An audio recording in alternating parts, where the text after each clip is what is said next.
Gloire à Dieu. Nous allons lire dans Actes des Apôtres, au premier chapitre. Actes des Apôtres, premier chapitre, au verset 8. Acte 1, 8. Nous lisons dans Acte 1, 8. Il est écrit ceci. C'est Jésus qui parle aux apôtres. Mais vous recevrez une puissance, le Saint-Esprit, survenant sur vous, et vous serez mes témoins à Jérusalem, dans toute la Judée, dans la Samarie et jusqu'aux extrémités de la terre. Voilà, le Seigneur fixe l'objectif. C'est les extrémités de la terre qu'il faut atteindre avec l'Évangile. Il faut que tout le monde entende parler de Jésus, parce que personne ne nous trompe. On n'entrera pas au ciel sans Jésus. Après, nous ne connaissons pas tous les moyens que Dieu va employer pour faire connaître Jésus aux gens. Parce que nous avons vu, par exemple, dans certaines régions islamiques, le Seigneur s'est révélé aux gens à travers des visions. Nous ne connaissons pas tous les moyens qu'il va employer. Mais c'est une erreur de dire,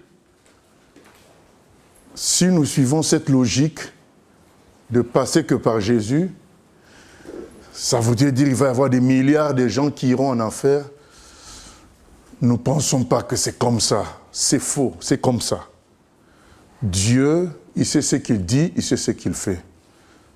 Nous ne devons pas nous mettre à sa place pour supposer qu'il y aura trop de gens qui iront en enfer et donc Dieu va changer sa logique. Dieu ne changera aucune logique parce que c'est la vérité. On ne peut aller au ciel qu'en passant par Jésus. Beaucoup de chrétiens sont dans le refroidissement parce qu'ils s'imaginent qu'il y a trop de monde qui ne connaissent pas Jésus. Donc, ils se disent Dieu est bon, donc il ne va pas quand même laisser tout ce monde-là aller en enfer. Il laissera, parce que Dieu s'impose à personne, il propose. Si les gens ne veulent pas, ils iront en enfer, parce que vous ne pouvez pas obliger quelqu'un à se laver. Voilà, donc vous pouvez lui donner du savon, de l'eau, mais vous ne pouvez pas l'obliger, le contraindre. Dieu ne va pas obliger. Alors, revenons sur cet objectif qui est d'atteindre tous les humains. Là, il le dit clairement, jusqu'aux extrémités de la terre. Pourquoi il envoie des gens jusqu'aux extrémités de la terre s'il y a d'autres moyens pour sauver? Vous voyez? Donc il ne faut pas se tromper là-dessus. Beaucoup se sont refroidis quant à la conquête des cœurs par l'Évangile en se disant peut-être que Dieu a d'autres façons. Non.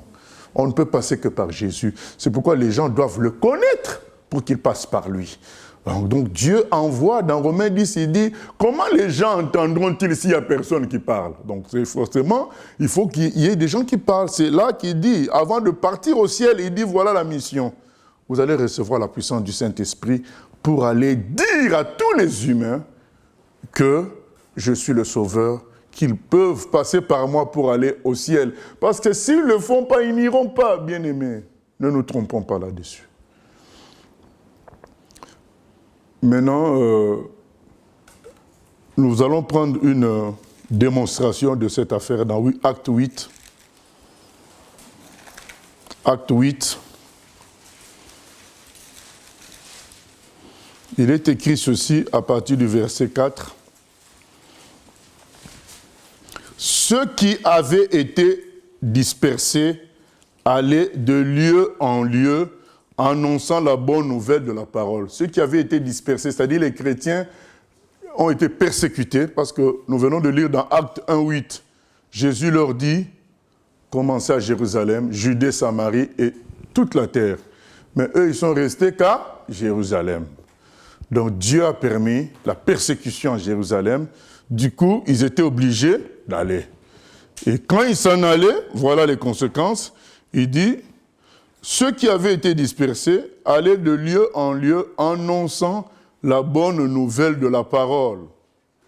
Philippe, étant descendu dans une ville de Samarie, il prêcha le Christ. Les foules tout entières étaient attentives à ce que disait Philippe, lorsqu'elles apprirent et virent les miracles qu'il faisait, car des esprits impurs sortirent de plusieurs démoniaques en poussant de grands cris, et beaucoup de paralytiques et de boiteux furent guéris, et il y eut une grande joie dans cette ville. Vous voyez, un homme seul arrive dans une ville, il parle du Seigneur, il prie pour les gens sont guéris, toute la ville est secouée, toute la ville est touchée, sauvée, et puis il y a la grande joie qui se répand. Voilà l'objectif de Jésus sur terre, que ses enfants, soit celles de la terre, lumière du monde, arrivent dans des endroits et bouleversent par la conversion, la joie, la délivrance, la guérison. C'est ça l'objectif. Vous recevrez une puissance pour vivre cela. C'est ça l'objectif. Parce qu'en effet, bien-aimés, si nous devons toucher les gens 2 personnes par mois, si on doit suivre ce rythme-là, vous imaginez le nombre de perdus qu'il y a. Il y a des milliards de perdus. Il y a 1 milliard de Chinois qui ne sont pas chrétiens, 1 milliard d'Indiens qui ne sont pas chrétiens, sans compter 70% de la population française, 90% en Arabie Saoudite. Alors si on devait suivre le rythme de 2 personnes par mois, par exemple, quand est-ce que nous pourrons atteindre tout ce monde-là? C'est pourquoi il faut bien la puissance du Saint-Esprit pour faire quelque chose de miraculeux, de sorte que beaucoup de personnes soient sauvées. D'un coup, toujours par la prédication, mais beaucoup de personnes. En fait, c'est même une logique mathématique. Parce qu'on te donne une mission comme ça, va jusqu'aux extrémités de la terre. Maintenant, tu vas dire, mais oui, mais Seigneur, si je dois convertir une personne par mois, quand est-ce que j'atteindrai les extrémités de la terre? Il faut bien qu'il y ait des bouleversements régionaux, des bouleversements dans des communes, dans des villes. Pas juste une personne comme ça par-ci et le mois prochain une personne par-là, non. Il faut la puissance du Saint-Esprit. En plus, ce n'est même pas nous qui le disons. Hein. Celui qui envoie même est conscient de ça. Il dit, si vous devez faire de proche en proche, ça va prendre trop de temps. Je vais vous envoyer la puissance du Saint-Esprit pour que ça aille plus vite. Ce n'est pas pour que vous soyez des super apôtres, des super bishops, des gens avec des grandes salles pour dire on a quelque chose de grand. Non, c'est pour sauver le maximum des gens. C'est ça l'objectif. Vous recevrez la puissance du Saint-Esprit qui viendra sur vous afin que ça aille vite parce que Dieu, il est écrit, qu'il veut que tous les hommes soient sauvés et parviennent à la connaissance de la vérité. Il dit jusqu'aux extrémités de la terre. Il y a des gens autrefois qui ont entendu cet appel, qui sont allés loin, qui ont quitté les États-Unis pour aller en Birmanie, pour aller en Indonésie, dans les îles. Aujourd'hui, si vous allez dans certaines îles, loin là-bas en Océanie, vous allez entendre parler de Jésus. Vous allez entendre des chants sur Jésus. Vous allez voir des gens qui étaient des guerriers cannibales, qui tuaient, qui mangeaient les humains. Aujourd'hui, sont devenus comme des agneaux. Les Kimials, on a vu une vidéo, les Kimials, un peuple de ces îles-là, lointaines, qui est en train de recevoir la Bible qui a été imprimée en leur langue. Comment ils ont pleuré, comment ils étaient dans la joie.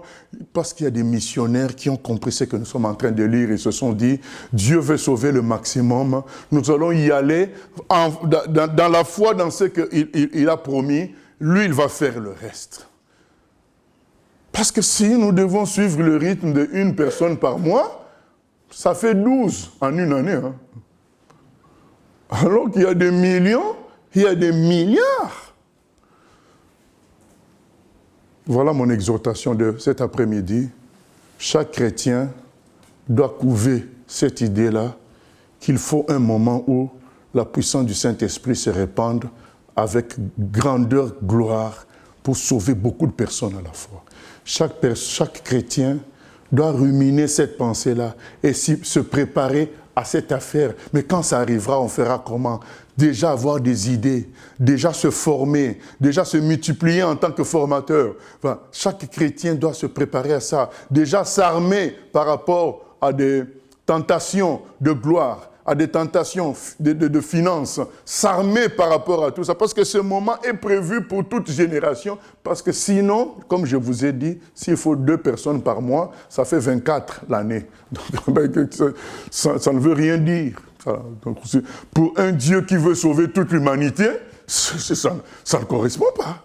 Il y a un problème. C'est pourquoi lui-même, ce n'est pas nous qui inventons par calcul mathématique. Notre calcul mathématique confirme ce que lui-même dit. Il dit, vous devez recevoir la puissance du Saint-Esprit pour que cela se passe. Aujourd'hui, quand les gens cherchent la puissance du Saint-Esprit, c'est leur propre satisfaction. Ah ben je parle en langue, mais alors après? Et après? Et après? Ah, mais je prophétise, mais Joseph, quand lui, il a prophétisé, il a donné des explications. D'un songe, il est devenu Premier ministre et il a sauvé toute l'humanité de son époque. Puisque l'Égypte, c'était la grande puissance de l'époque. Et grâce à la révélation, de l'explication de Joseph, l'Égypte est devenue riche. Et la famine qu'il y avait dans l'humanité de l'époque n'a pas tuer les gens, parce que tous ces gens-là allaient en Égypte pour recevoir le blé qui était conservé grâce à la révélation de Joseph. Vous voyez, c'est ça le niveau que Dieu veut pour son Église, c'est-à-dire quelque chose qui sauve toute l'humanité, pas juste une prophétie pour que toi-même tu sois ministre, mais et après, ça ne veut rien dire. Voilà, donc c'est ainsi que le faux pasteur prospère. Ils prospèrent parce qu'ils promettent un don à chacun pour sa fierté personnelle. Ils promettent des choses à chacun pour la fierté humaine personnelle. Mais quand nous prêchons qu'il faut aller en Indonésie, il faut aller dans les îles, il faut aller tout ça, ils disent « Ah, quand même !» Ah oui, mais quand même, c'est ça la volonté de Dieu. Jusqu'aux extrémités de la terre. Quand nous disons qu'il faut tout quitter pour suivre Jésus dans cet élan missionnaire, nous ne sommes pas entendus. Mais si nous promettions des choses qui vont valoriser les personnes, il y aura beaucoup de monde. L'égoïsme touche même l'Église.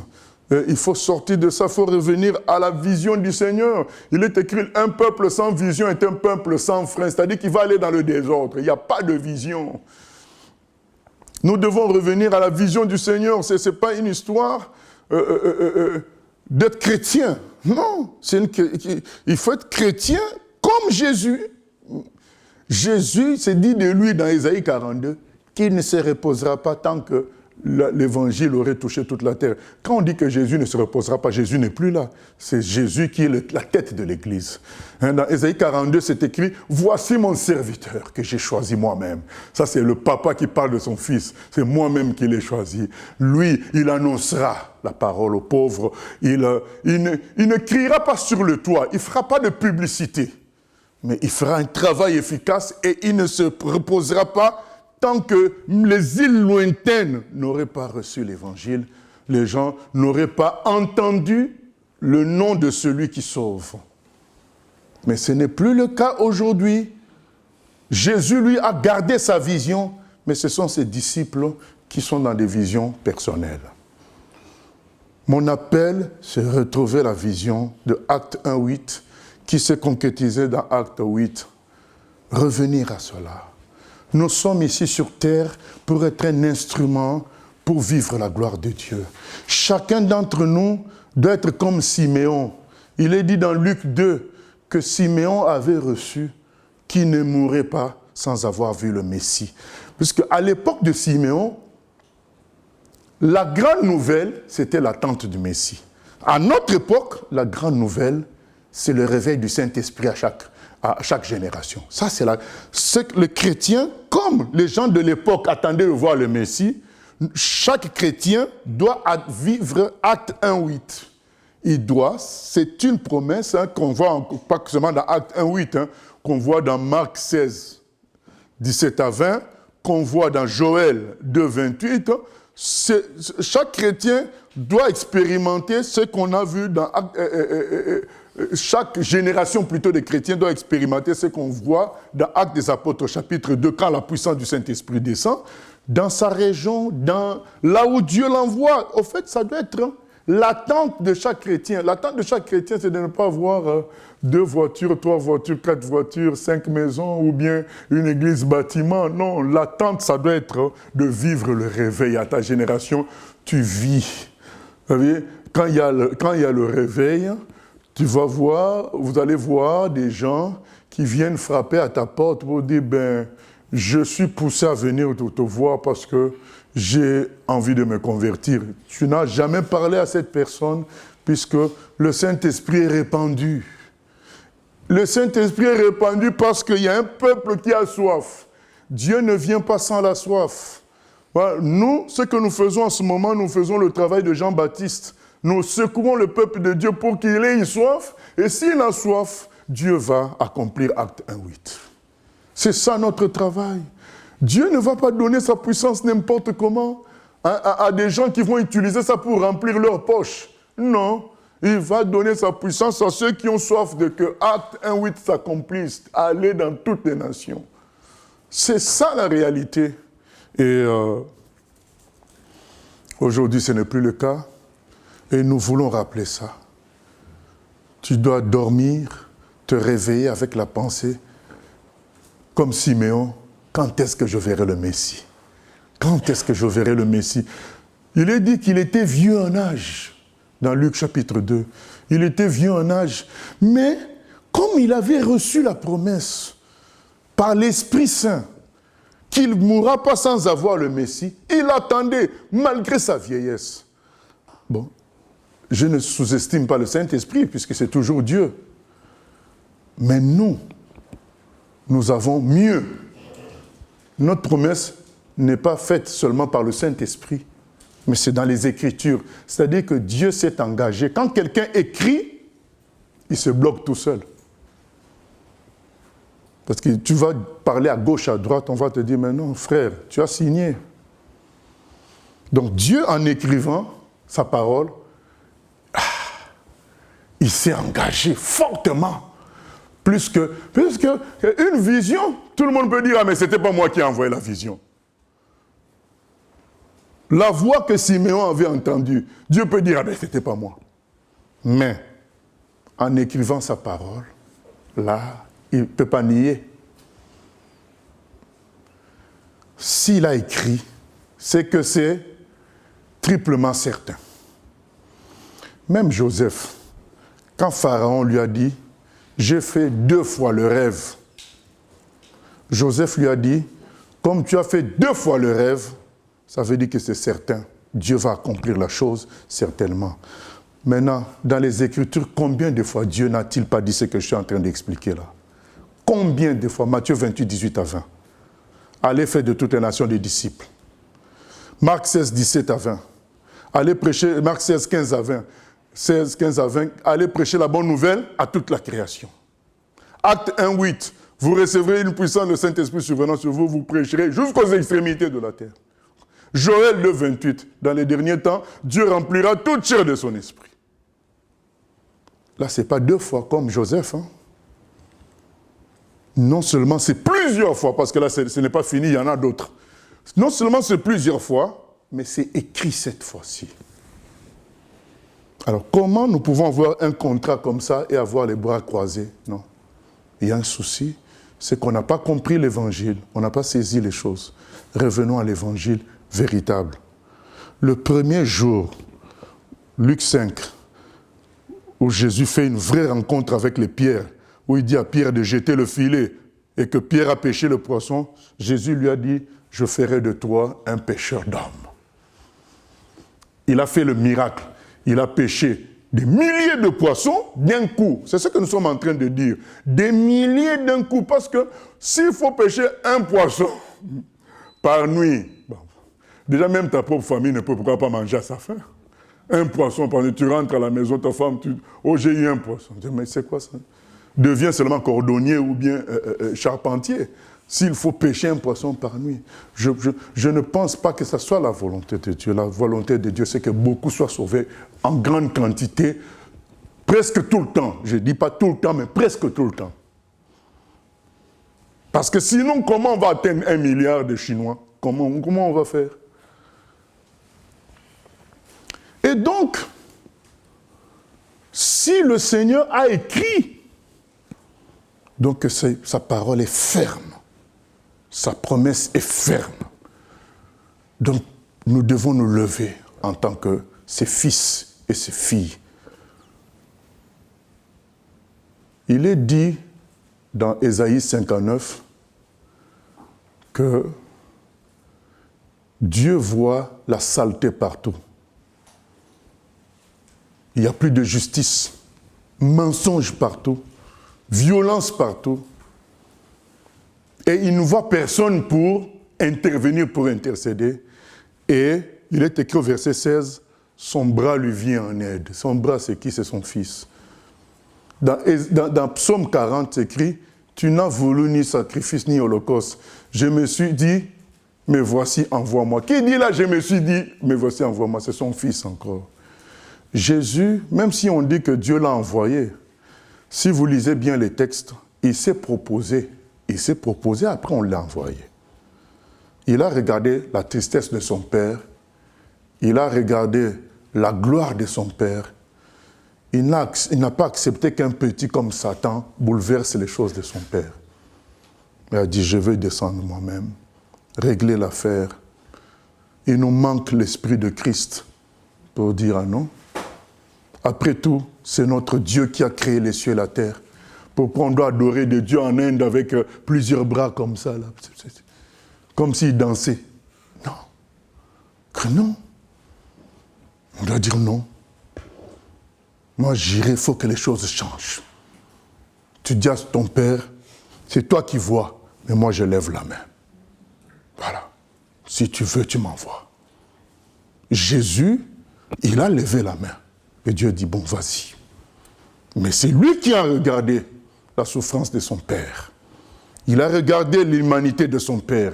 Il a regardé les biens de son père. Il a dit, non, je ne peux pas laisser comme ça.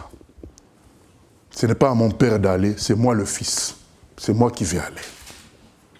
Voyez? Donc à un moment donné, quand on voit les promesses, moi je me dis que si il n'y avait pas les promesses, déjà il fallait qu'on soit dans cet état. Mais nous sommes, c'est trop facile pour nous parce qu'il y a les promesses. C'est-à-dire que Dieu s'est engagé à livrer sa puissance, à délivrer sa puissance. Il s'est engagé. C'est-à-dire que nous, quand on dit on y va, on est dans une position, nous sommes dans une position meilleure que Siméon, que Joseph. Des gens qui sont servis. Joseph s'est servi de 2 rêves de Pharaon pour donner une prophétie qui a sauvé toute l'humanité, pour donner une explication plutôt qui sauve l'humanité de l'époque, de la famine.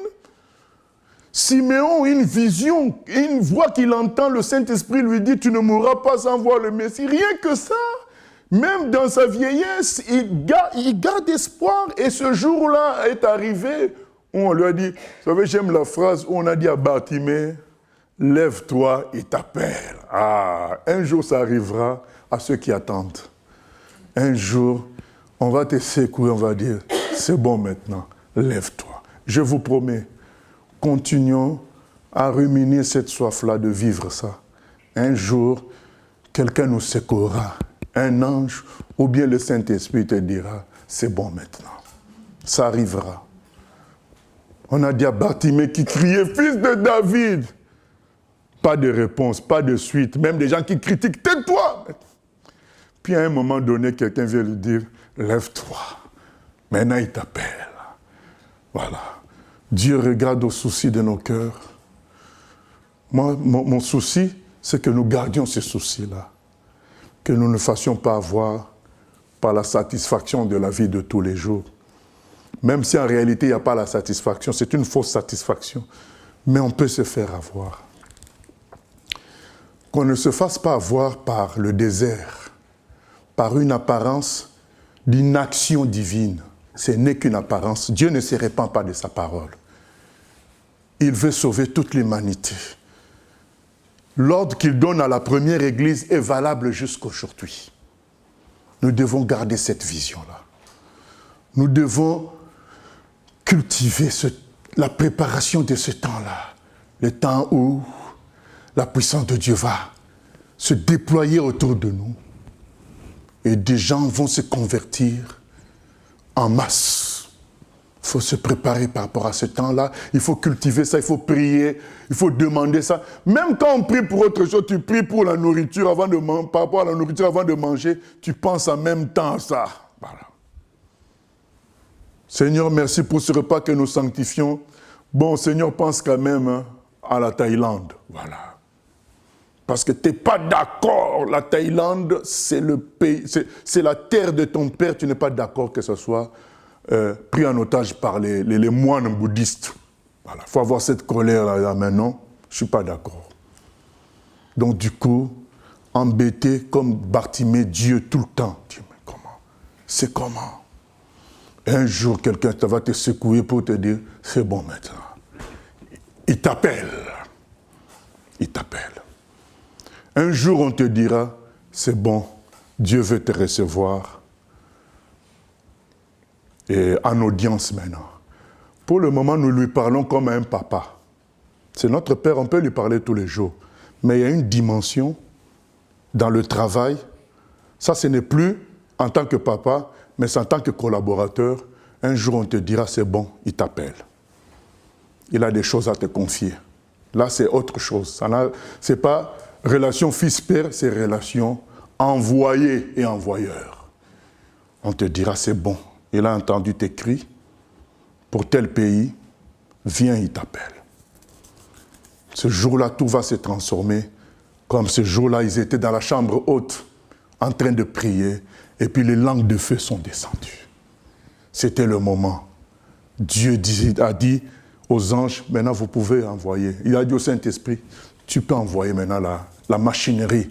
Et on a vu ce qui s'est passé. Hein. Donc une seule personne, Philippe, il arrive dans une ville de Samarie, il bouscule tout, parce que Dieu a déjà ouvert les écluses des cieux à les envoyer.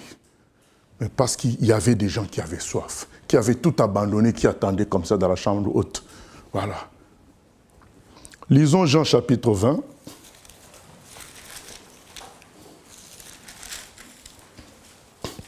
Le premier jour de la semaine, pardon, Jean chapitre 21 plutôt, Jean chapitre 21. Après cela, Jésus se montra encore aux disciples sur les bords de la mer de Tibériade. Et voici de quelle manière il se montra. Simon-Pierre, Thomas, appelé Didyme, Nathanaël, de Cana en Galilée, les fils de Zébédée et deux autres disciples de Jésus étaient ensemble. Simon-Pierre leur dit, « Je vais pêcher. » Ils lui dirent, « Nous allons aussi avec toi. » Ils sortirent et montèrent dans une barque, et cette nuit-là, ils ne prirent rien.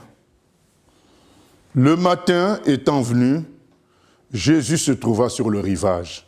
Mais les disciples ne savaient pas que c'était Jésus.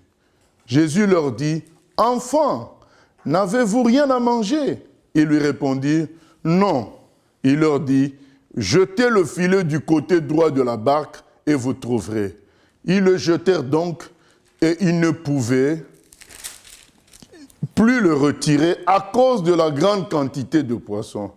Alors le disciple que Jésus aimait dit à Pierre, « C'est le Seigneur. » Et Simon-Pierre, dès qu'il eut entendu que c'était le Seigneur, mit son vêtement et sa ceinture, car il était nu, et se jeta dans la mer.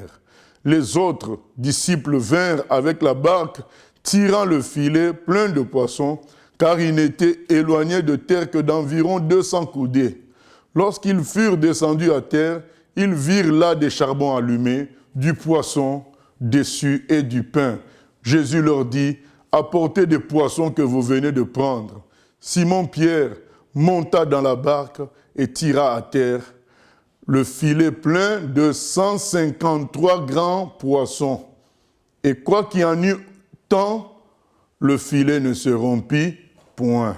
Amen. Voilà, ça nous rappelle Luc 5.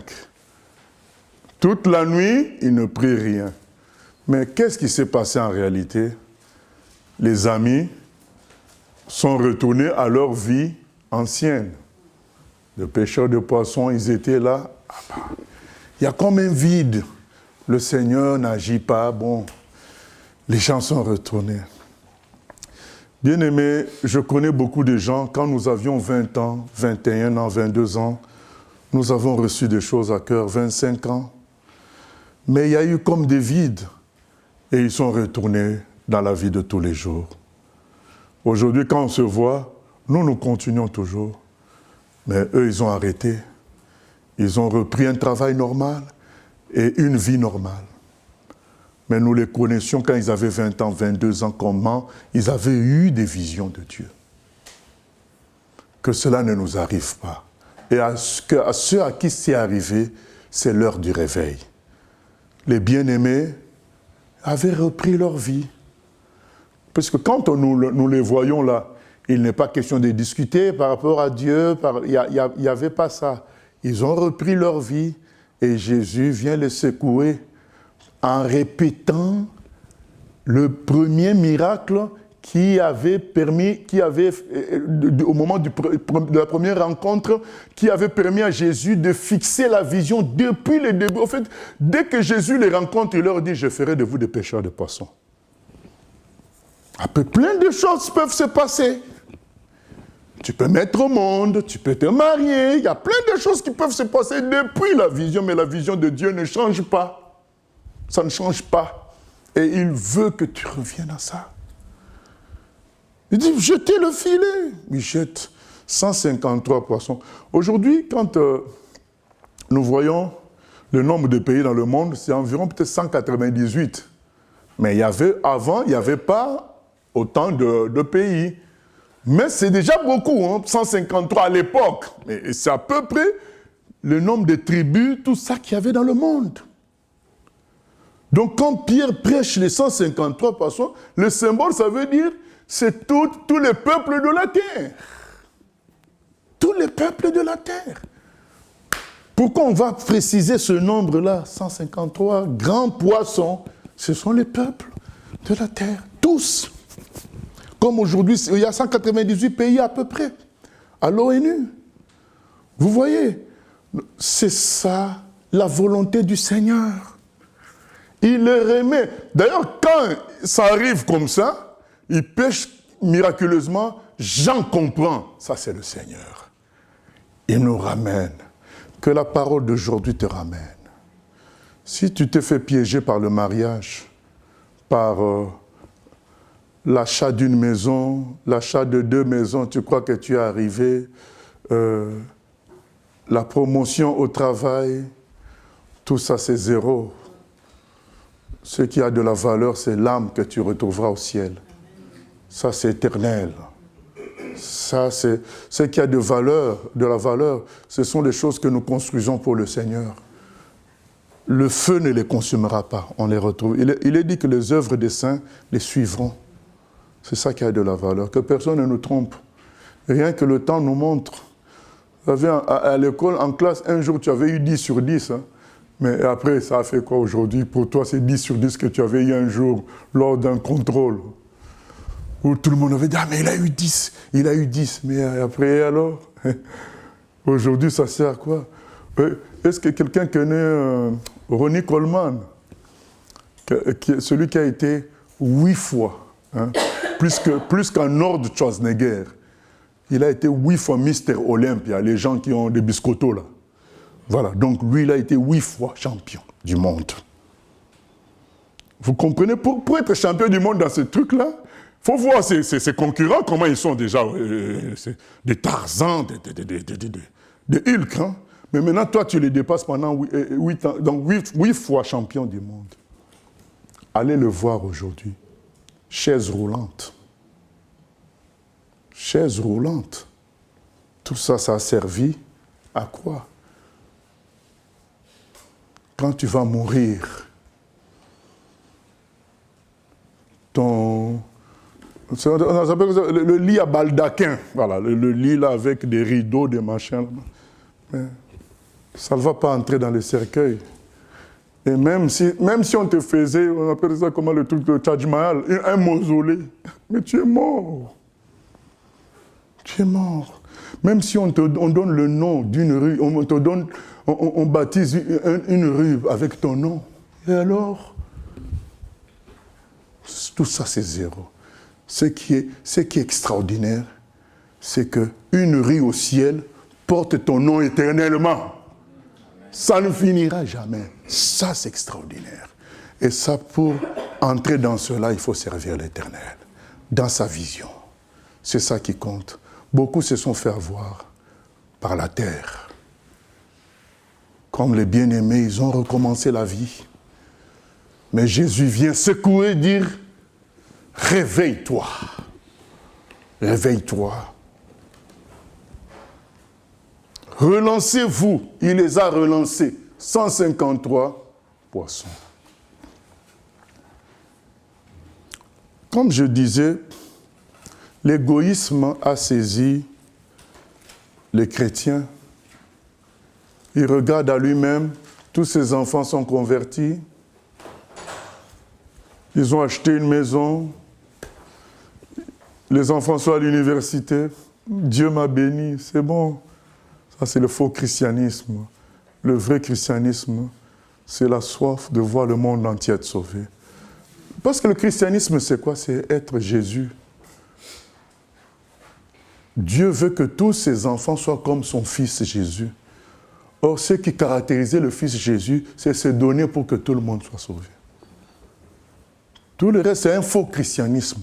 Ce n'est pas parce que tu es régulier, tu pries beaucoup, non. Le vrai christianisme, c'est donner sa vie, comme son maître. Tout le reste, c'est de la décoration. Ça ne veut pas dire que tu ne seras pas sauvé. Bon. Il faut être sauvé avec gloire. Pas le salut in extremis, comme ça, comme si tu fraudais, non. Quand tu entres au ciel, comme Étienne, quoi. Jésus s'est levé pour accueillir Étienne. Alors qu'on dit qu'il est assis dans la gloire du Père, à la droite du Père, mais quand Étienne meurt, il se lève. Parce que ça, c'est mon vrai disciple. C'est ça, le beau salut. Pas le salut juste un extrémiste parce qu'on a cru. Mais un salut total. On vit la vie de Christ. Ça, c'est le vrai salut. Le beau. Si nous nous sommes laissés piéger par le train de vie quotidien, sortons de ça. Ce n'est pas le christianisme. Le christianisme, c'est manger, dormir, discuter, parler, méditer le salut de l'humanité. Méditer, acte 1:8, la grande puissance du Seigneur, c'est quand? Tu te réveilles le matin, tu lui dis, c'est quand? Ce qui compte, c'est cette vision-là. C'est ça qui compte. C'est quand? Vous savez, une fois, j'ai vu des films de la Deuxième Guerre mondiale. J'ai dit, mais c'est extraordinaire. Il y avait des jeunes Anglais, 21 ans, 20 ans, 22 ans, qui s'étaient enrôlés comme soldats. Mais ils devaient participer au débarquement en Normandie. Bon, eux, ils savaient, parce que les soldats simples n'étaient pas au courant de l'endroit exact. Ils savaient seulement qu'ils devaient débarquer en France pour attaquer les Allemands après.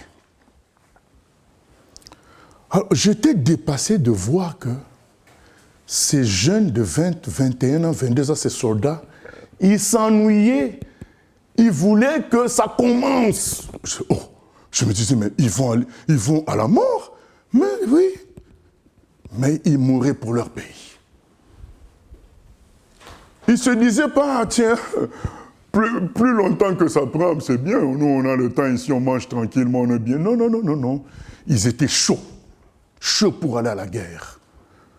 Parce que l'Angleterre était menacée, parce qu'ils étaient en Angleterre. L'Angleterre était menacée, ils étaient chauds. Mais regardons le christianisme, les gens disent, ah ben, tant que moi, je suis bien, tant que ma famille est bien, Dieu m'a béni. Voilà. Ah, que Dieu aide les autres. Mais non. Que Dieu t'aide toi à entrer dans la vision. C'est ça plutôt. Nous lisons dans Juge 6, notre ami Gédéon, l'histoire de notre ami Gédéon, Juge chapitre 6.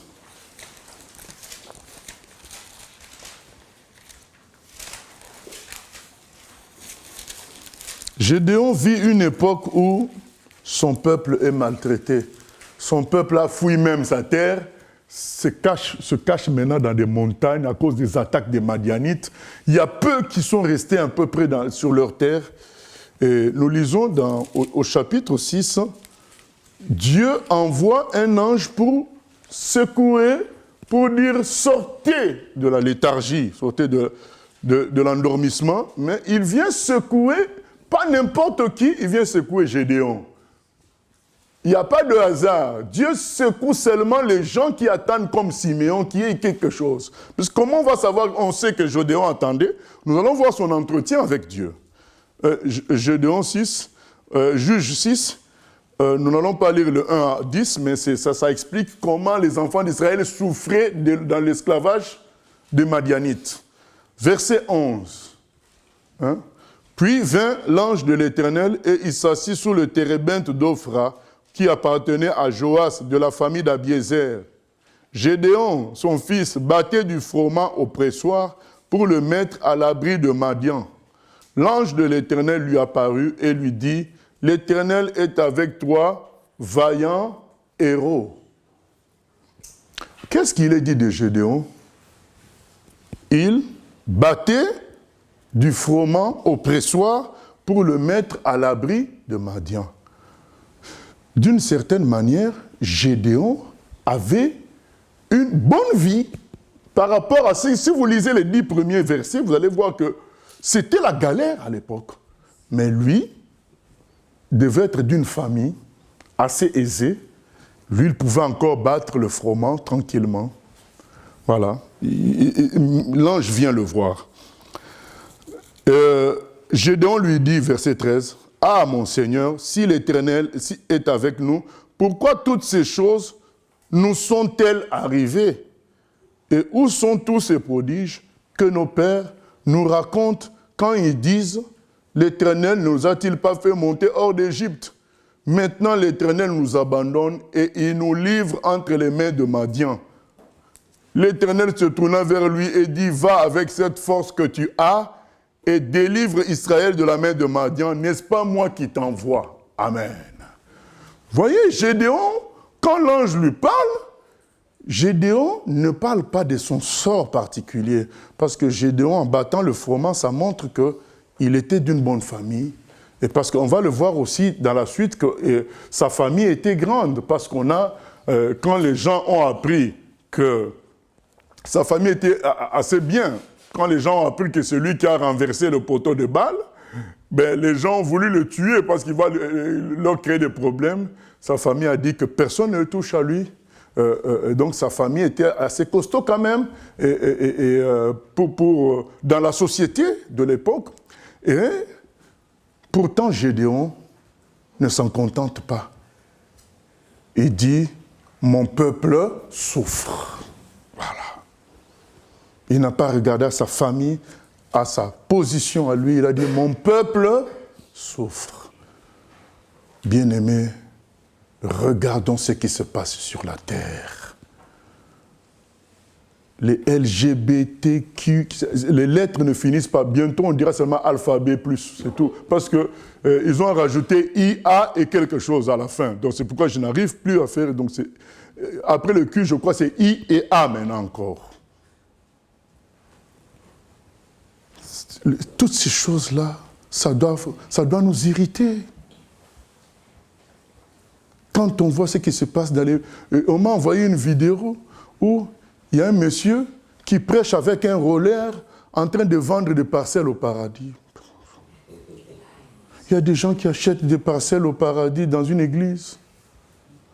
Donc quand on voit tout ça, on doit se dire, ah, Seigneur, comme Gédéon, mais regarde tout ça. Où est Acte 1:8? Seigneur, une puissance de vérité qui va balayer tout ça. Même si ça ne va pas sauver tout le monde, mais au moins, ça sera aussi clair que le véritable Dieu existe. Même s'il y a le faux, mais que le véritable Dieu aussi brille. Pour que chacun puisse choisir clairement. Puisque là, en apparence, c'est le faux qui domine. C'est ça le problème. Gédéon était dans cette position, disant, mais ma famille, ça va plus ou moins, mais tout le peuple souffre. C'est ça. Sortons de l'égoïsme, sortons de l'erreur de penser que ça va. En réalité, ça ne va pas aussi. Parce que si on regarde aussi de tout près, on va voir des trucs qui ne vont pas. Dans ce qu'on cherche là, comme tous les humains, mariés, machin, choses, tout ça, si on regarde aussi tranquillement, on verra qu'il manque quelque chose aussi. Toujours. Donc autant chercher le royaume des cieux et que le reste nous soit donné par-dessus tout. Que Dieu nous aide à retourner à sa vision. Au nom de Jésus. Amen. La voix du Seigneur m'appelle, prends ta croix et viens, suis-moi. Je réponds, Sauveur fidèle, me voici, je suis à la voix du Seigneur m'appelle, prends ta croix et viens, suis-moi. Je réponds, Sauveur fidèle, me voici, je suis jusqu'au bout, je veux te suivre dans les bons, les mauvais jours. À toi pour mourir et vivre, à toi Jésus pour jusqu'au bout, je veux te suivre dans les bons, les mauvais jours. À toi pour mourir et vivre.